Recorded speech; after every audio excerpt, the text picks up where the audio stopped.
হাই নমস্কাৰ, মই সাজিদ গায়ক। আজি বিশেষ লাইভ আহিছোঁ কাৰণ আজি অসমত যিখন চলি আছে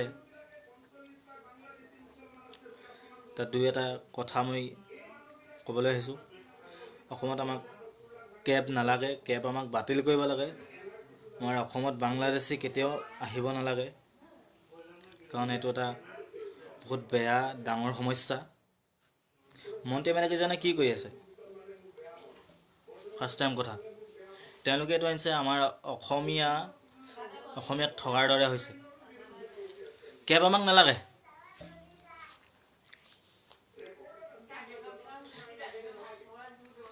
কেবৰ বিষয়ত মই এটা গান অলপ গাই দিবলৈ চেষ্টা কৰিছোঁ।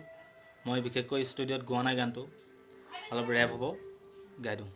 খেদৈ খেদ বাংলাদেশী খেদ, খেদৈ খেদ বাংলাদেশী খেদ, খেদৈ খেদ বাংলাদেশী খেদ।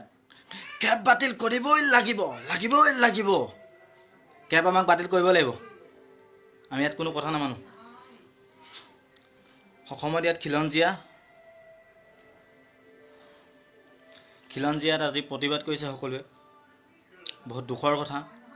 অসমত এনেকুৱা এটা সমস্যাৰ সৃষ্টি হ'ব বুলি কোনো ভবা নাছিলে, কাৰণ এনেকৈ আমাক ঠগিছে। আজি এইখন চৰকাৰ ঠগিছে। এইখন চৰকাৰ আমাক নালাগে।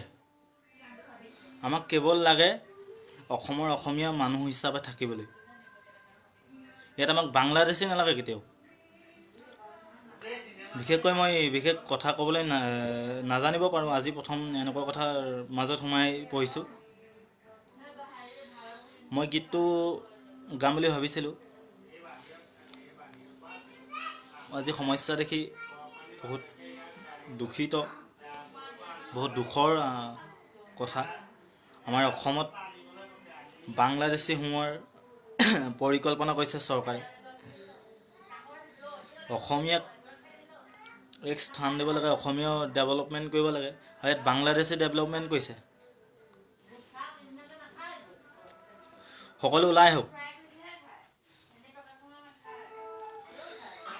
সকলো ডেকা গাভৰু সকলো ওলাই আহিব লাগে, প্ৰতিবাদ কৰিব লাগে। ইয়াত কেতিয়াও বাংলাদেশী নহ'ব। কেব বাতিল কৰিবই লাগিব। আমাক কেব নালাগে।